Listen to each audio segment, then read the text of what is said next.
যিকেইটা construction company এনেকুৱা ধৰণৰ কাম কৰি আছা, যিকেইটা ব্যৱসায়িক প্ৰতিষ্ঠানে এনেকুৱা কৰি আছা, তো সেইকেইটাক আমি মোহাৰি পেলাইহে আহি পেলাই এইখিনি জেগাত আহি পেলাই পাইছোহি।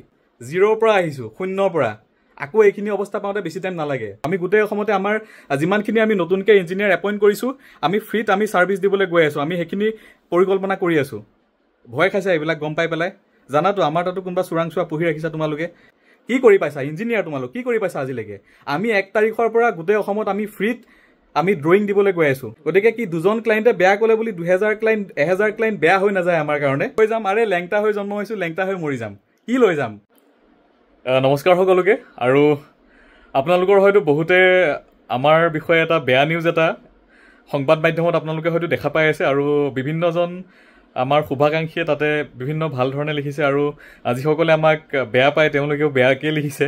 আৰু 19 তাৰিখে এটা ভিডিঅ' বনাইছিলোঁ মই, আজি পাব্লিছ কৰি দিছোঁ, আপোনালোকে ভিডিঅ'টো চাই ল'ব। আৰু ইয়াত আচলতে মই বহুত এটা ইম্পৰ্টেণ্ট কথা ক'ব আহিছোঁ আপোনালোকক।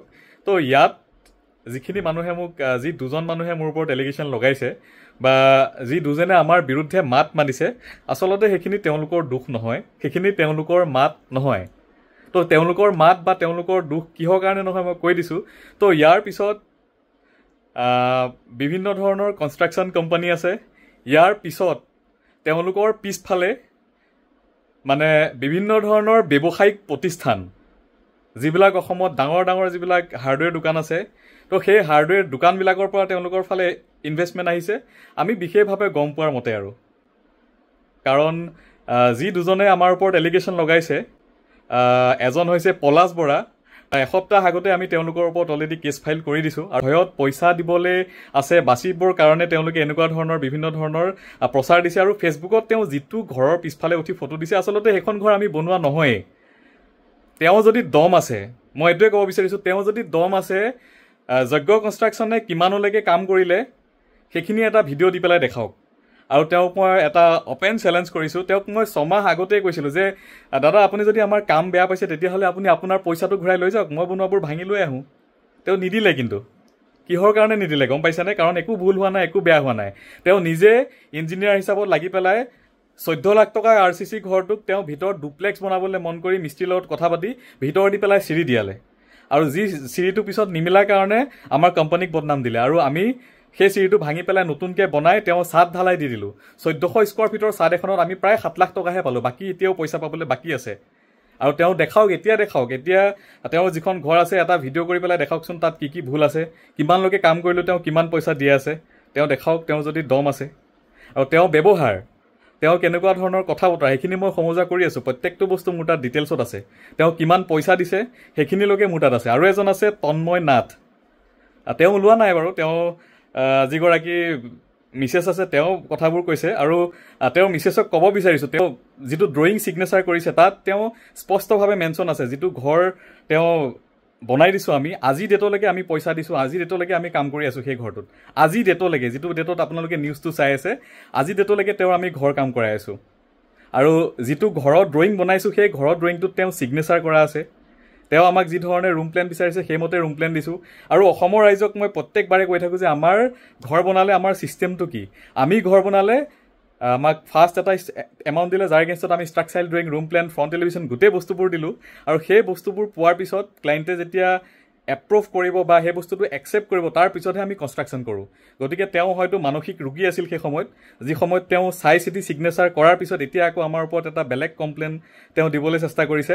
আৰু এতিয়া আমি যিখন ঘৰ বনাই আছোঁ সেই ঘৰখন তেওঁ প্ৰত্যেকটো বস্তু যি ধৰণে বিচাৰিছে সেই ধৰণে বনাই আছোঁ। আৰু আমি ৰাইজক কওঁৱেই যে আমাক ফাৰ্ষ্ট ইনষ্টলমেণ্ট দিব, আমাৰ প্লিন হ'ব, ছেকেণ্ড দিব ছাদ হ'ব, থাৰ্ড দিব ব্ৰিকৱাল হ'ব, ফ'ৰ্থ দিব প্লাষ্টাৰ হ'ব, লাষ্ট ফিনিচিং পে'মেণ্ট কৰিব, আমি ফিনিচিঙৰ কাম কৰি দিম। আৰু তেওঁ আজি ডেটলৈকে আমাক এটা পইচা টাইম মতে দিয়া নাই। যদি তেওঁ আমাক দিব লগা আছিল 7 লাখ টকা, তেওঁ আমাক দিয়ে 5 লাখ টকা। যদি আমাক তেওঁ দিব লগা আছিল 10 লাখ টকা, তেওঁ আমাক দিয়ে 1 লাখ টকা, 3 লাখ টকা। গতিকে সেইটো হিচাপত তেওঁ কৈছে যে এবছৰত আমি কামটো সমাপ্ত কৰিব পৰা নাই। আৰে তোমাক সুধিব বিচাৰিছোঁ, তুমি এটা এভিডেঞ্চ দেখাই দেখুওৱা যে তুমি এজ পাৰ এগ্ৰিমেণ্ট আমাক পে'মেণ্ট কৰিছানে নাই। এটা এভিডেঞ্চ দেখাই দিয়া। এটা ভিডিঅ' সহ দিম বাৰু, মানে একদম ধুনীয়াকৈ এটা এটাকৈ ওলাই দিম যে তুমি যে যি ধৰণৰ কথা কৈ আছা, মিষ্টাৰ তন্ময় জ্যোতি নাথ, তুমি যি ধৰণৰ কথা কৈ আছা, তুমি আমাক টাইম মতে পইচা দিবলৈ সামৰ্থ্য আছিলে।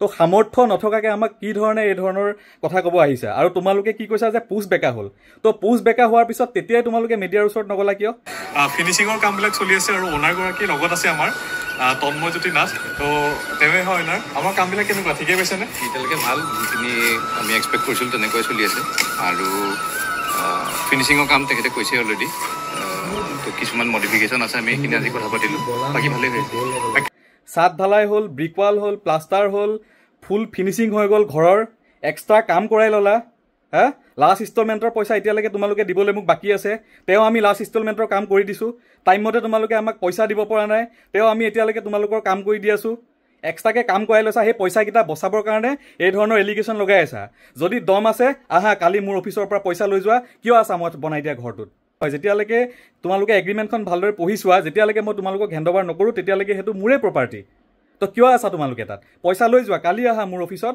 তোমালোকে যি পইচা দিছা পইচা লৈ যোৱা আৰু এটা মই কথা ৰাইজ ক'ব বিচাৰোঁ আমি যেতিয়া কনষ্ট্ৰাকশ্যন কৰি থাকোঁ আমি কনষ্ট্ৰাকশ্যন কৰি থকা অৱস্থাত কোনো ক্লাইণ্টে সেই ঘৰখনত নিজৰ কাম কৰাব নোৱাৰে আৰু এইজন ক্লাইণ্টে কি কৰিছে আমি যেতিয়া গ্ৰাউণ্ড ফ্ল'ৰ কাম কৰি আছোঁ সেই গ্ৰাউণ্ড ফ্ল'ৰ কাম কৰি থকা অৱস্থাত তেওঁ পাৰ্চনেলি ওপৰৰ ছাদখন ঢালিছে ওপৰৰ ছাদখনৰ কাম কৰিছে চ' ওপৰৰ ছাদখনৰ কাম কৰোঁতেও আমি ৰখিব লগা হৈ গ'ল তেওঁ ছাদৰ কাম কৰি থাকিলে আমি ফিনিচিঙৰ কাম কৰিব নোৱাৰোঁ বুজি পাইছেনে ৰাইজ আৰু সেই তেনেকুৱা ধৰণৰ কাম যাৰ চুৰ মনোবৃত্তি মানুহ থাকে নহয় সেই মানুহখিনিয়েহে কৰে আমিতো কনষ্ট্ৰাকশ্যন কোম্পানীৰ মানুহ আমি তাত নাথাকোঁ গতিকে তেওঁ নিজে যাতে বেলেগৰ বস্তু দি পেলাই কামটো যাতে কৰিব পাৰে সেই ভাবি পেলাই তেওঁ এই ধৰণৰ কাম কৰে তো তোমাক ক'ব বিচাৰিছোঁ তুমি কি ভাবি পেলাই তুমি ওপৰৰ কামখিনি কৰিলা তেতিয়া কি আমাৰ সময় নগ'ল আমি কনষ্ট্ৰাকশ্যন কৰা বেয়া বস্তুৰ ওপৰত তোমাৰ ছাদখন দিবলৈ তুমি কেনেকৈ যুক্তি পালা তুমি তেতিয়াই ভঙাই নিদিলা কিয় মোক কৈ পেলাই ফিনিচিং হোৱালৈকে যদি দেখিছা পইচা দিব আছে এতিয়া কোম্পানীৰ পৰা নটিচ মাৰিছোঁ আৰু প্ৰত্যেককে ক'ব বিচাৰিছোঁ যিকেইজন যজ্ঞ কনষ্ট্ৰাকশ্যনৰ ফালৰ পৰা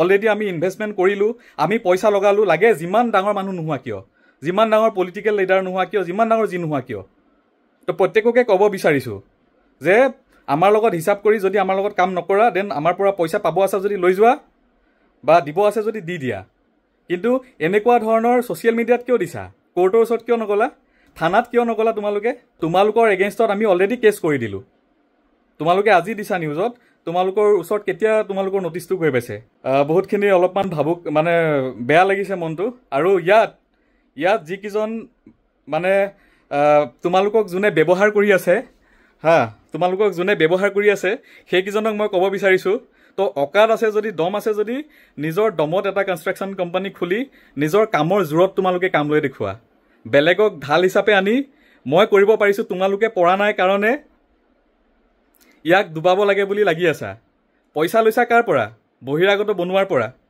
বহিৰাগত তোমাৰ ব্যৱসায়ীকেইটাৰ পৰা পইচা লৈছা এতিয়া অল অসমত মই 30% 20% কম প্ৰাইচত মাল দিব গৈ আছোঁ হয় অলৰেডি মই বিকাৰ ষ্টাৰ্ট কৰিয়ে দিছোঁ অলৰেডি আমাৰ গোডাউনত মেটেল ষ্টক হৈ গৈছে তো গোটেইখিনি ব্যৱসায়ী কপি আছে এতিয়া ভয়ত হাজাৰ হাজাৰ ল'ৰা ছোৱালী সংস্থাপন দিব গৈ আছোঁ আমাৰ অসমৰ মানুহে যাতে অসমতে কাম কৰিব পাৰক সেইবিলাক ভাবি কাম কৰি আছোঁ তোমালোকে এতিয়া তেওঁলোকৰ পৰা পইচা লৈ বহিৰাগত বনিয়াৰ পৰা পইচা লৈ কনষ্ট্ৰাকশ্যন কোম্পানীকেইটা আমাক খালি ডুবাব লাগে মই বিশেষ সূত্ৰে গম পোৱা মতে তেওঁলোকে কৈছে যে যিমান পইচা ইনভেষ্ট কৰিব লাগে পইচা ইনভেষ্ট কৰিম খালি জাষ্ট ধৰা 3টা পাৰ্টি এটা হৈ গ'ল কি 1200 প্ৰজেক্টৰ ভিতৰত যি 20টা প্ৰজেক্ট আমাৰ ছেটিছফাই নহয় ক্লাইণ্টকেইজন সেই 20টা অলৰেডি লিষ্ট আছে দৰকাৰ হ'লে মই সমজুৱা কৰিম আৰু সেইকেইজন যিকেইজন নিজে এতিয়ালৈকে নিজৰ অকাদত এতিয়ালৈকে কনষ্ট্ৰাকশ্যন কোম্পানী খুলিছে যদিও আজিলৈকে নিজৰ অকাদত একো এটা কৰিব পৰা নাই কাম বন নাই আৰু ৰাতি মদ ভাং খাই মদৰ আড্ডাত কিবা আড্ডাত এইবিলাকে আলোচনা কৰি থাকে কাক কি বেয়া কৰিব পাৰোঁ আৰু সেই ব্যৱসায়ীকেইজন যিকেইজন ব্যৱসায়ীয়ে তোমালোকক পইচা দিছে এটাকে উদঙাই আছোঁ মই প্ৰত্যেককে উদঙাই আছোঁ এটা কথাই মনত ৰাখোঁ মই তোমালোকে ভাবি আছা যদি মোক হিলাম বুলি কি কৰিবা বেছিতকৈ বেছি মই কনষ্ট্ৰাকশ্যন নকৰোঁ কনষ্ট্ৰাকশ্যন মোৰ আৰু বেলেগ বিদ্যা আছে মই বেলেগ বিদ্যা লৈ পেলাই মই চলি ল'ম মোৰ লছ মানে মোৰ লছ নহয় গোটেই অসমৰ লছ অসমীয়া জাতিৰ লছ অসমীয়া মানুহৰ স্বাভিমান লছ গোটেইবিলাক লছ আৰু জানিছিলোঁ এনেকুৱা ধৰণৰ এটা নিউজ মিডিয়াত বাজিব বুলি চ' যাৰ কাৰণে মই 19 তাৰিখে এটা পোষ্ট বনাই থৈছিলোঁ এতিয়া আজি পোষ্ট কৰিছোঁ গোটেই ভিডিঅ'টো চালে গোটেই ৰাইজে বুজি পাব আৰু লাগিছা নহয় তোমালোকে স্পষ্টকৈ কৈছোঁ 5 বছৰমানলৈকে আমি লাগিয়ে থাকিম বুজি পাইছানে কৰা কিমান মোৰ ওপৰত কেছ কৰিব পৰা কিমান বেয়াকৈ উলিয়াব পৰা উলিওৱা বেছিতকৈ বেছি কি হ'ব একো নোহোৱা হৈ যাব জিৰ' হৈ যাম আৰে লেংটা হৈ জন্ম হৈছোঁ লেংটা হৈ মৰি যাম কি লৈ যাম আৰু লাইফত চেলেঞ্জ লৈ ভাল পাওঁ কাৰণে আজি এটাৰ ওপৰত এটা চেলেঞ্জ লৈ পেলাই আজি আহি পেলাই এইখিনি পাইছোঁ। আৰু এইখিনি যে পাইছোঁ, যিকেইটা কনষ্ট্ৰাকশ্যন কোম্পানীয়ে এনেকুৱা ধৰণৰ কাম কৰি আছা, যিকেইটা ব্যৱসায়িক প্ৰতিষ্ঠানে এনেকুৱা কৰি আছা, তো সেইকেইটাক আমি মোহাৰি পেলাইহে আহি পেলাই এইখিনি জেগাত আহি পেলাই পাইছোঁহি। গতিকে তোমালোকৰ এনেকুৱা ফকতীয়া বস্তুবিলাকৰ পৰা আমি ভয় খাই পেলাই আমি পিছফালে নাহোঁ, এইটো সদায় মনত ৰাখি ল'বা। যিমান যি কৰিব লগা আছে কৰা, নোহোৱা হৈ যাব, বেয়া কৰিবা, নাইকিয়া হৈ যাব, ঠিক আছে। 0ৰ পৰা আহিছোঁ, 0ৰ পৰা আকৌ এইখিনি অৱস্থা পাওঁতে বেছি টাইম নালাগে।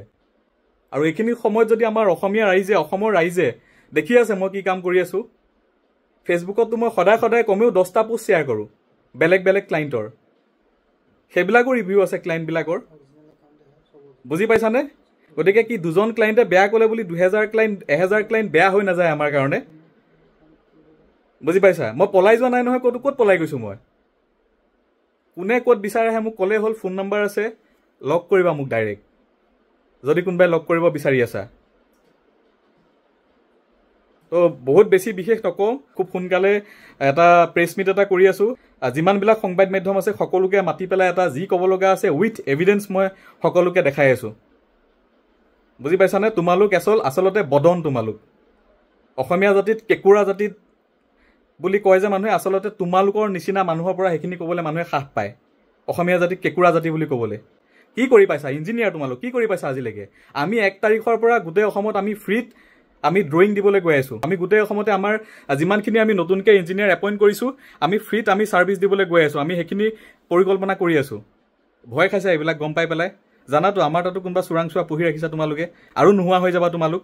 কম প্ৰাইচত বস্তু দিব গৈ আছোঁ, যিবিলাক বহিৰাগত ব্যৱসায় আছে থৰ কঁপি আছে সিহঁত ভয়ত।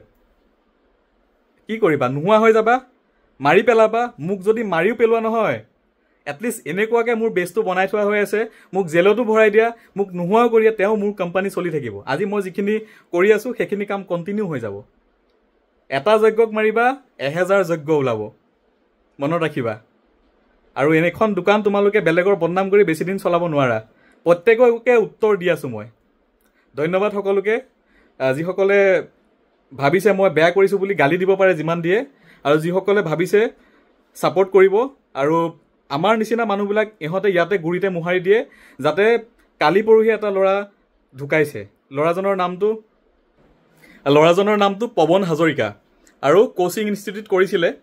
তো কিমান ধৰণৰ মানসিক অত্যাচাৰত তেওঁ মৃত্যুৰ সন্মুখলৈ গ'ল, নিজে আত্মহত্যা কৰিলে নে তেওঁক হত্যা কৰা হ'ল, এই গোটেই বস্তুবোৰ ৰাইজে দেখি আছে। আৰু এতিয়াই সময়, ৰাইজৰ হাতত এতিয়াই সময় এইটো যে নিজৰ ব্যৱসায়, নিজৰ বজাৰ নিজে দখল কৰিব নে এই ধৰণৰ বদনৰূপী মানুহৰ পৰা কেনেকৈ বচাব নিজৰ অসমখন, এইখিনি অসমীয়া ৰাইজৰ ওপৰত এৰিলোঁ। বাকী মই বেয়া কৰিছোঁ ভাল কৰিছোঁ আপোনালোকৰ ওপৰত এৰিছোঁ। যদি মই কিবা বেয়া কৰিছোঁ তেন আপোনালোকে যি এলিগেশ্যন লগাই মোক জেলত ভৰাই থওক, মোক মাৰি পেলাওক, যি কৰক। আৰু কোনোবাই যদি মই ঠগিছোঁ বুলি ভাবিছে আহক, কি পইচা পায় মই পইচা ৰিটাৰ্ণ দিবলৈ ৰেডি আছোঁ, প্ৰত্যেকটো ভিডিঅ'ত কওঁ। ধন্যবাদ সকলোকে।